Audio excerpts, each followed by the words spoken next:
আমরা astronomical diagram নিয়ে একটু আলোচনা করি।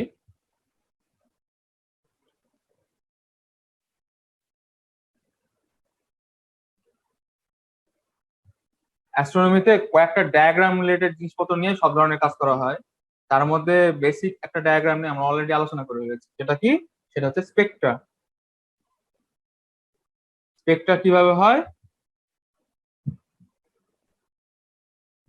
এখানে হয় ফ্রিকোয়েন্সি থাকবে, ফ্রিকোয়েন্সি থাকবে, না হলে ওয়েভলেংথ থাকবে,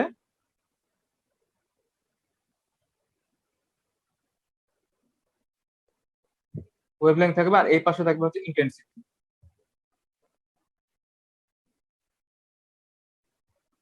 যদি এটা এরকম হয়, এটা আমরা বলবো হচ্ছে স্পেকট্রাল এনার্জি ডিস্ট্রিবিউশন।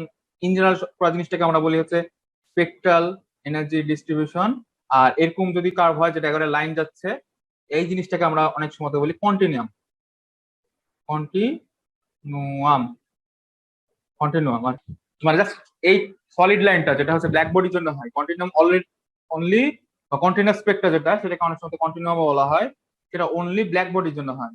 তারপরে আমরা যে কোনো বডির জন্য যেটা দেখতে পাই কি হয়, তোমার হচ্ছে এইভাবে অ্যাবজর্পশন হচ্ছে,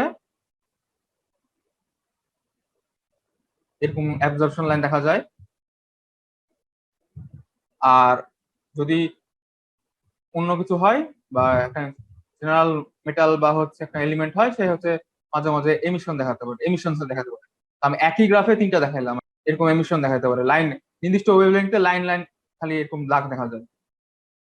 তো এই হলো আমাদের বেসিক একটা 1 নম্বর ডায়াগ্রাম, যেটা অনেক ইম্পর্টেন্ট। এটা এক ধরনের গ্রাফ আমরা শিখে ফেলেছি, সেটা হচ্ছে স্পেকট্রা। তো তারপরে আমরা হচ্ছে এই জিনিসটা পুরোটাই চলে হচ্ছে স্পেকট্রোস্কোপি নামে একটা অ্যাস্ট্রোনমি শাখা আছে। স্পেকট্রোস্কোপি,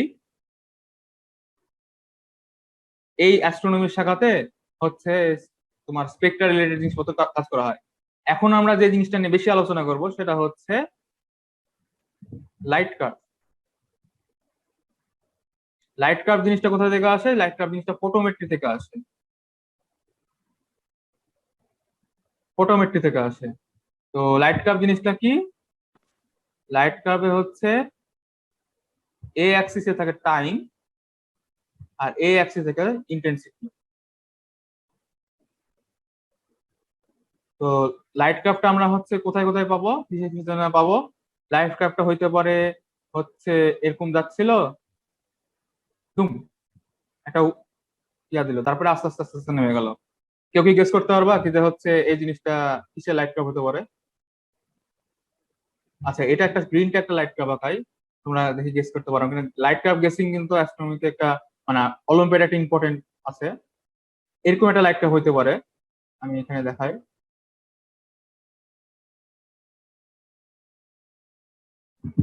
এরকম একটা লাইট কার্ভ হইতে পারে। আমি আরো একটা লাইট কার্ভ আঁকাই।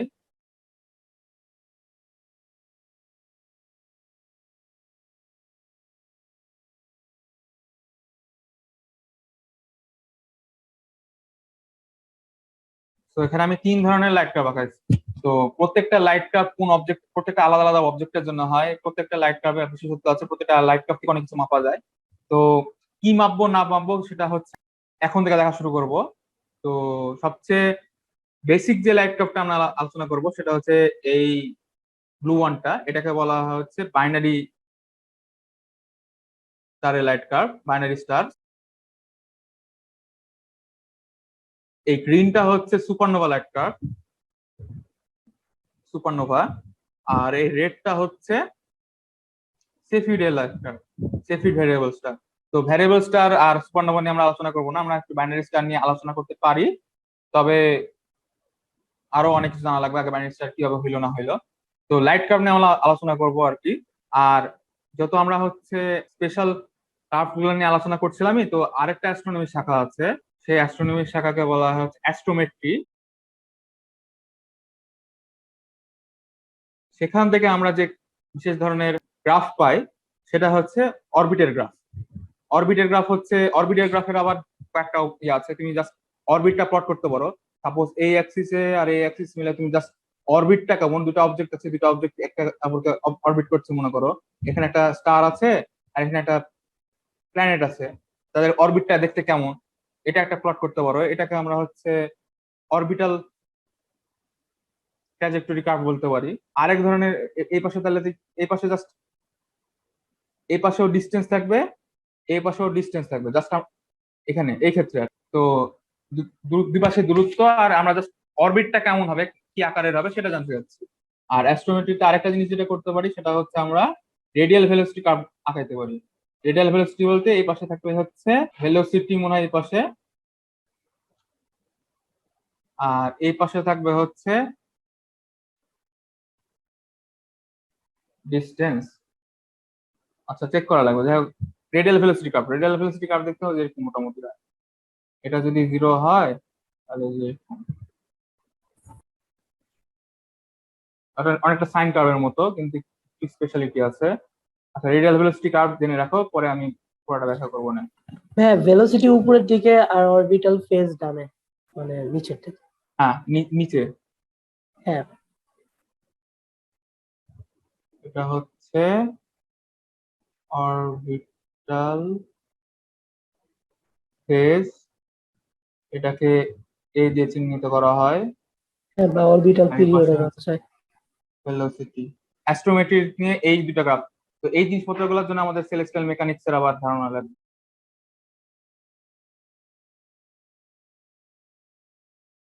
তো এটা হচ্ছে থার্ড টাইপ অফ গ্রাফ যেটা নিয়ে আমরা আলোচনা করব। আরো কিছু স্পেশাল জিনিসপত্র আছে, ফার্স্ট হচ্ছে স্পেক্ট্রা, দ্বিতীয় হচ্ছে লাইট কার্ভ, থার্ড হচ্ছে আর আরেক ধরনের ডায়াগ্রাম যেটা আমরা আঁকাবো হচ্ছে, সেটা তো বুঝতেই পারছো, সেটা হচ্ছে কোঅর্ডিনেট সিস্টেমের ডায়াগ্রাম। সাপোজ এটা যদি হচ্ছে পৃথিবী হয়, তাহলে পৃথিবী সাপেক্ষে একটা স্টারের কোঅর্ডিনেট দেখতে কেমন হবে, সেটা হচ্ছে যদি আমি জাস্ট করি, মনে করো আমার এখনো সিস্টেম হচ্ছে এখানে জেনিথ, দেন আমি এটার সাথে পায়ে করে একটা লাইন আঁকাই, এটাকে বলা হয় এন সিপি, এটার সাথে এটা পারপেন্ডিকুলার। আর আমি এটা এটার যত হাইট, আর এটার সাথে আর একটা পারপেন্ডিকুলার লাইন নিব,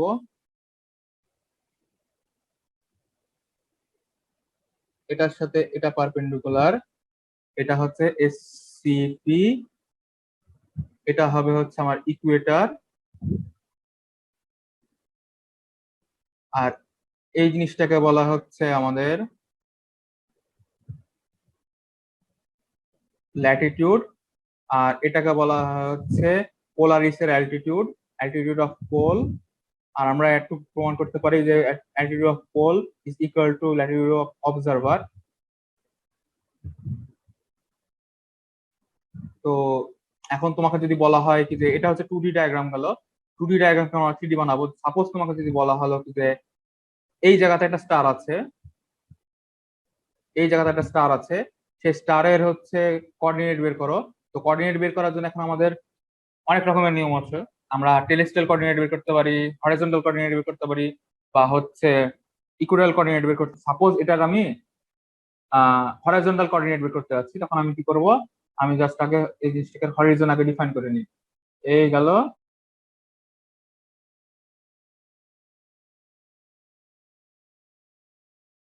এই হচ্ছে আমাদের হরিজোনাল প্লেন। এখন আমি বলবো ওই তারাটাকে আমি ডিফাইন করতে যাচ্ছি, তাহলে আমি যেটা করব কি, এখান থেকে হরিজোনাল প্লেন থেকে তারাটা যত উপরে এই পর্যন্ত, এই জিনিসটাকে বলা হয় হচ্ছে অ্যালটিটিউড। আর অলওয়েজ, ও আচ্ছা, এখানে আরেকটা জিনিস ডিফাইন করে দেওয়া হয় নাই, এটা যদি নর্থ হয় তাহলে এই পাশে অবভিয়াসলি নর্থ, এই পাশে অবভিয়াসলি সাউথ। এখন তুমি কিভাবে ডিফাইন করছো তোমার ব্যাপার, আমরা অলওয়েজ হচ্ছে এই পাশে হচ্ছে ওয়েস্ট রাখি, আর ওই পাশে হচ্ছে ইস্ট রাখি। হ্যাঁ, আর অলিম্পিয়াডে বলে দেওয়া হয়েছে যে হরিজন্টাল কোঅর্ডিনেটের ক্ষেত্রে অ্যাজিমুথ আমরা দুই ভাবে গণনা করতে পারতাম। এর আগে আমরা সাউথ থেকেও গণনা করতে পারতাম, নর্থ থেকেও গণনা করতে পারতাম। এখন যেটা করা হচ্ছে অলিম্পিয়াডে বলে দেওয়া হয়েছে যে অলওয়েজ অ্যাজিমুথ গণনা করা হবে হচ্ছে নর্থ থেকে। তার মানে এই তারার জন্য আমার অ্যাজিমুথ হবে এখান থেকে নিয়ে ঘুরে এই পর্যন্ত যে কোণটা মানে এই সেন্টারের কোণ তৈরি করবে সেটা হবে আমার অ্যাজিমুথ। বা তুমি এটাও করতে পারো যে তুমি সাউথ থেকে মেপে ওর সাথে 180 যোগ দিতে পারো। তো যে কোনো জিনিসকে তুমি একটা পয়েন্টে যদি এক্স ওয়াই মানে কার্টেজ কোঅর্ডিনেটে কি করতাম, এক্স ওয়াই একটা পয়েন্টকে ডিফাইন করতে হলে আমাকে এক্স বরাবর চলতে যাইতে হতো, ওয়াই বরাবর চলতে যেত। তো সিমিলার কাজই করতেছি আর কি, যে ওয়াই বরাবর আমার অ্যালটিটিউড বের করলাম আর এক্স বরাবর হচ্ছে আমি অ্যাজিমুথ বের করলাম। এটা গেল আমার হরিজন্টাল কোঅর্ডিনেটে। আর আমি যদি হচ্ছে বলি যে আমি এই জিনিসটাকে এলিপ্টিক্যাল কোঅর্ডিনেটে বের করতে যাচ্ছি, এলিপ্টিক্যাল না ইকুইটোরিয়াল কোঅর্ডিনেটে, তখন আমাকে হচ্ছে ইকুইটোরিয়াল প্লেন বের করতে হবে আগে। এটা হচ্ছে তোমার ধরো ইকুইটোরিয়াল প্লেন। এখন ইকুইটার সাপেক্ষে হচ্ছে এই তারাটা কত উপরে, এই জিনিসটাকে ডিফাইন করা হয় হচ্ছে ডিক্লাইনেশন দিয়ে। আস্তে আস্তে যদি ঘিচিবিচি হয়ে যায় করার নাই, কারণ এইভাবে আগাইতে হয় আর কি। তো এই জিনিসটাকে বলা হচ্ছে, এই কোণটাকে বলা হয় যেটা সেন্টারে তৈরি করবে সেটা হচ্ছে ডিক্লাইনেশন। আর এখন তুমি যদি হচ্ছে সাউথ থেকে গণনা করো এই জায়গা থেকে, তাহলে এই কোণটাকে বলা হয় হচ্ছে এই কোণটা বা এই কোণটাকে বলা হয় হচ্ছে, খেয়াল করবা কি যে হচ্ছে এই কোণটা আর এই কোণটা দুইটা কিন্তু সেম, মানে আর্থের সেন্টারে সেম কোণ তৈরি করবে, অবজারভার সেন্টার। তো এটাকে বলা হয় আওয়ার অ্যাঙ্গেল। তো সবচেয়ে কঠিন ডায়াগ্রাম যেটা অ্যাস্ট্রোনমিতে ইউজ করা হয় সেটা মনে হয় সেলেস্টিয়াল স্ফিয়ার, কারণ অনেক কিছু করা যায়। একবার শিখে নিলে অবশ্য জীবনে ভোলা উচিত না। আর ফিফথ যে ডায়াগ্রামটা ইম্পর্টেন্ট সেটা হচ্ছে, এনিওয়ান কেউ কি গেস করতে পারবে ফিফথ ডায়াগ্রাম যেটা ইম্পর্টেন্ট অ্যাস্ট্রোনমিতে সেটা কোনটা? কেউ একজন? HR diagram. এইচআর ডায়াগ্রাম, হ্যাঁ।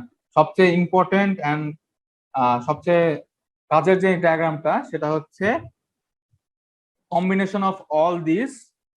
কম্বিনেশন অফ অল দিস মানে তোমাকে আগে জানা লাগবে কি যে এগুলো কিভাবে কাজ করে, দেন তুমি যেটা করতে পারবা এইচআর ডায়াগ্রাম প্লট করতে পারবা।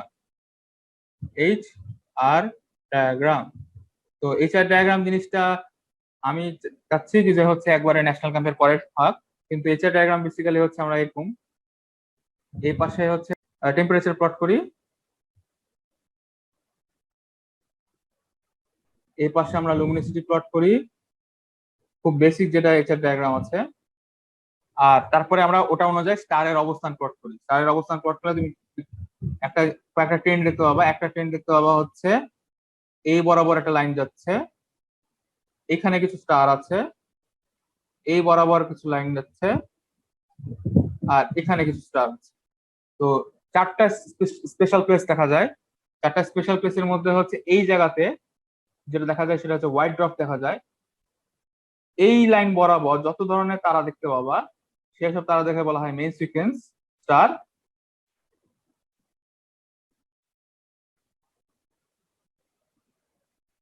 এইসব তারাগুলো কি করে, হাইড্রোজেন অ্যান্ড হিলিয়াম পোড়াচ্ছে আর কি তাদের কোরে, ফিউশন করে।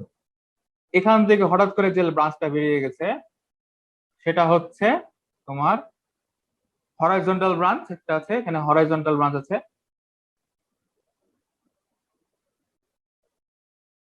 এরা কি করে, এই স্টার গুলা কি করে, এই স্টার গুলা হিলিয়াম পোড়ানো শুরু করে। আর এই জায়গাতে যে স্টার গুলো থাকে বেসিক্যালি সেগুলোকে আমরা বলি হচ্ছে জায়ান্ট স্টার। মানে এই জায়গাতে যে স্টার গুলো সেগুলো জায়ান্ট স্টার, যত উপরে যাবা তত জায়ান্ট স্টার, এগুলাকে বলে রেড জায়ান্ট। আর এগুলাকে বলা হচ্ছে ব্লু জায়ান্ট।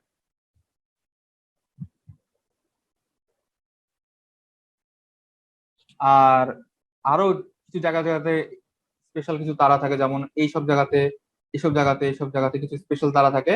তো এই যে লাইন জাস্ট এরকম একটা কয়েকটা ঘরের মতো জায়গাতে হচ্ছে কিছু তারা থাকে, এইসব হচ্ছে ভ্যারিয়েবলসটা, বিভিন্ন ধরনের ভ্যারিয়েবলসটা।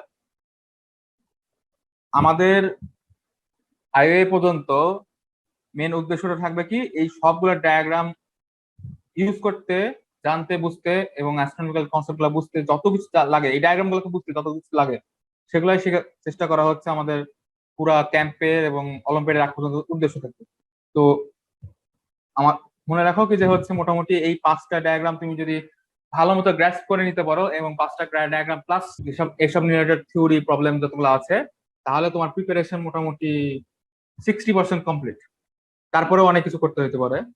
তো তারপরে আরো কিছু ডায়াগ্রাম আছে, জাস্ট আমি নাম মেনশন করতে পারি কি যে একটা আছে এক্সটিংশন কার্ভ থাকতে পারে, এক্সটিংশনের জন্য একটা প্লট আছে, মানে অনেক ধরনের প্লট আছে। এগুলাকে, এইসব প্লট গুলাকে ইন জেনারেল বলা হয় হচ্ছে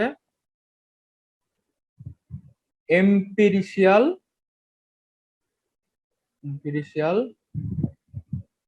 রিলেশনস দিয়ে প্লট করতে দিতে পারে।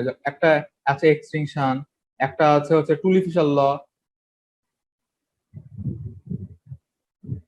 এই জিনিসটা 2021 সালে অলরেডি চলে আসছে, এই জিনিসটা 2015 সালে চলে আসছে আইওএতে। তো এম্পিরিশিয়াল ল দিয়ে অনেক কিছু প্রমাণ করতে হতে পারে। ওকে,